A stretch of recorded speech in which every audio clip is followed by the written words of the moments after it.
1948년 5월 10일 한반도 사상 최초의 보통선거. 같은 해 7월 17일 대한민국 헌법 공부. 그리고 8월 15일 정부 수립. 이렇게 대한민국은 해방 후 불과 3년 만에 민주주의 제도를 전면 도입하여 주권이 국민에게 있는 민주공화국으로서 출범했다. 하지만 오랜 왕권 지배에 이어 35년간의 일본의 식민지 지배를 거치면서 주권자로서의 경험이 없는 상태에서 일과에 도입된 대한민국의 민주주의는 불완전할 수밖에 없었다. 군사 쿠데타로 헌정이 중단되기도 했고 상당 기간 동안 국민의 정치적 자유가 억압되었다. 그러나 수많은 굴곡에도 불구하고 대한민국의 민주주의는 끊임없이 전진해 오늘에 이르렀다.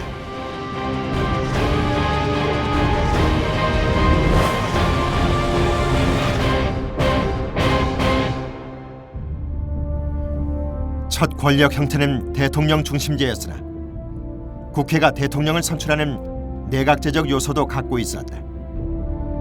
초대 대통령으로 이승만이 선출되었다.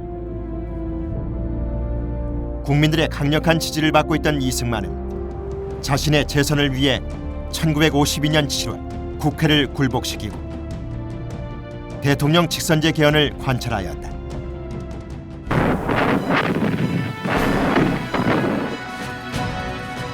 (6.25) 전쟁 이후 반공주의가 극에 달한 가운데 남한의 정치는 보수 우파의 정치로 단일화되었다. 이승만은 1954년 초대 대통령의 아내 중임 제한을 없애도록 또다시 헌법을 개정하여 종신 집권의 길을 열었다. 그러나 민주주의의 성과는 뚜렷했다. 여당과 야당의 정당 정치가 발전하였으며 선거가 민의를 반영하는 장치로 작동하고 자유, 평등, 국민 주권의 민주주의 가치를 교육받은 세대가 등장하였다. 그리고 이는 1960년 4.19 혁명의 추동력이 되었다. 1960년 3월 15일 정부통령 선거에서 집권 자유당은 이기붕을 부통령에 당선시키기 위해 노골적인 선거 부정을 저질렀다. 이에 대한 전국적인 항의 시위는 4월 19일에 절정에 달했다.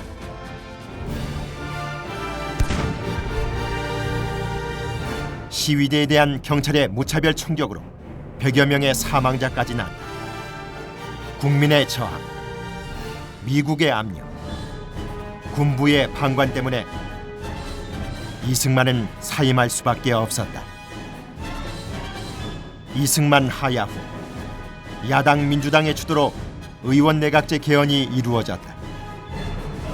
윤보선 대통령, 장면 총리의 민주당 정부가 출범했으나 집권당은 4분 오열했고 각계각층의 요구가 쏟아져 사회는 더욱 혼란스러워졌다.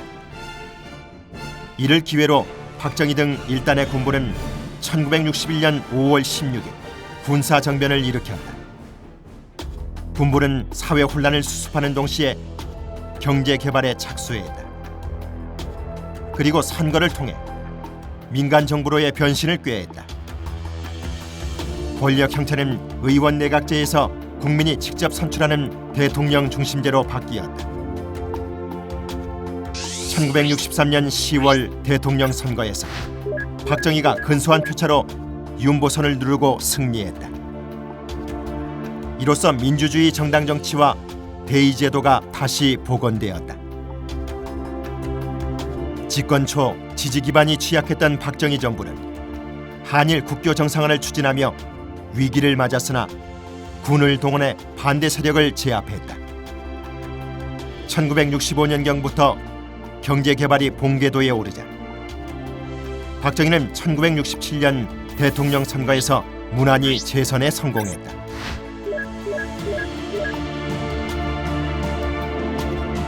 계속적인 집권을 원한 그는 3선 개헌을 단행했다.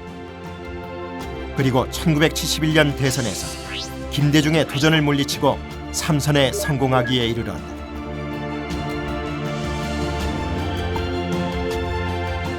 하지만 박정희는 1960년대 말, 1970년대 초의 안보 위기 상황에서 계속 집권할 생각이었다. 그는 1972년 10월 군을 동원하여 국회를 해산하고 헌정을 중단시켰다. 이어서 대통령 간접 선거와 대통령으로의 권한 집중, 대통령 임기 제한 철폐를 골자로 한 유신 체계를 세웠다. 그는 강력한 권한으로 중화공업화를 추진, 고도의 경제 성장을 이룩하였다. 동시에 비판 세력을 철권으로 다스려 유신 헌법의 개정을 요구하는 행위를 긴급 조치로 처벌하였으며 심지어는 그에 관한 보도도 금지하였다. 하지만 1978년 12월의 총선에서 국민은 집권당보다 야당에 더 많은 표를 주었고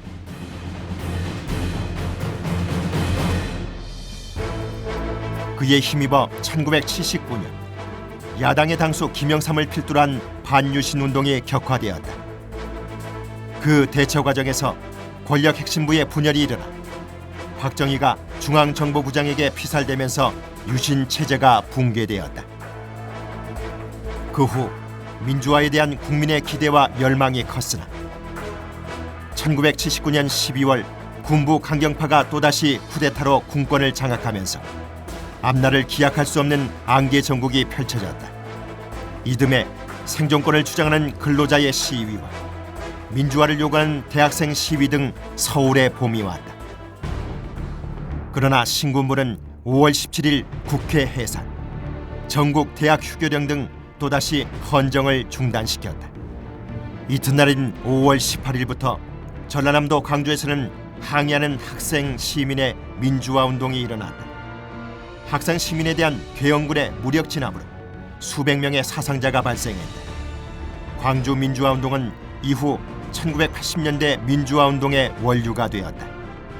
그 후 신군부는 집권 작업을 가속화했다. 간접 선거를 통해 전두환이 7년 단임의 대통령으로 선출되었다.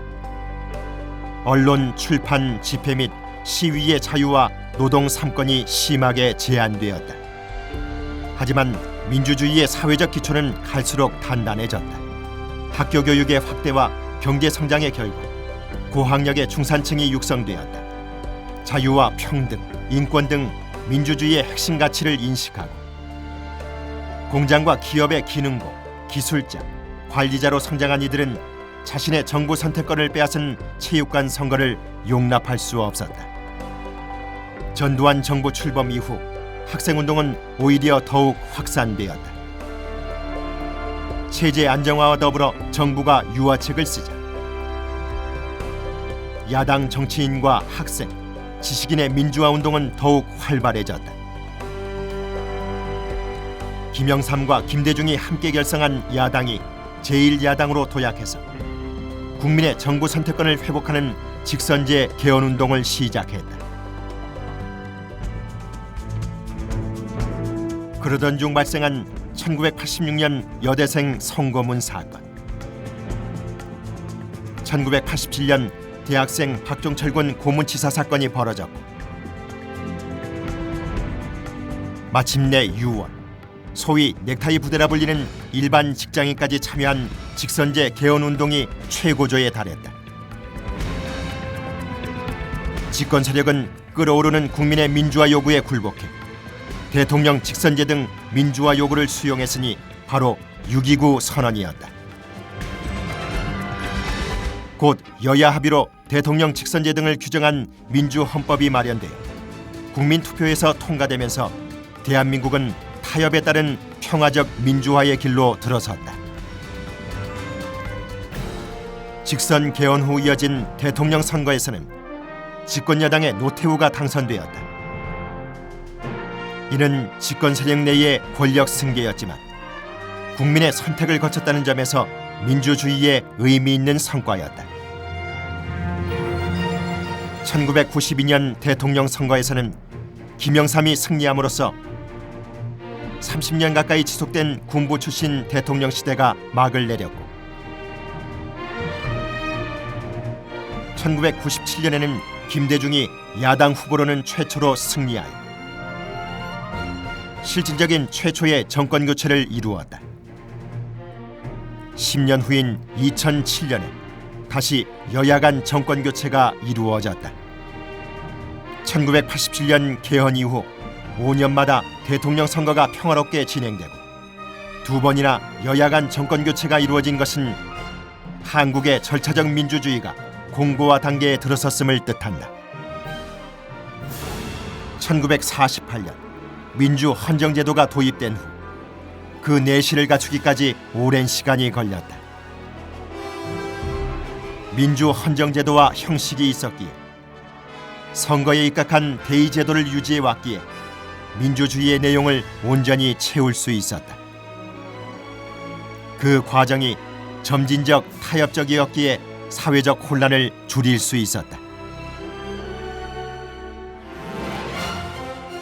이제 우리 사회는 사회 갈등의 원활한 조정, 안정적 리더십 구축과 정치적 책임성 강화, 정치에 대한 시민들의 관심과 참여를 증진시켜 한 단계 더 진화한 민주주의로 나아가야 할 것이다.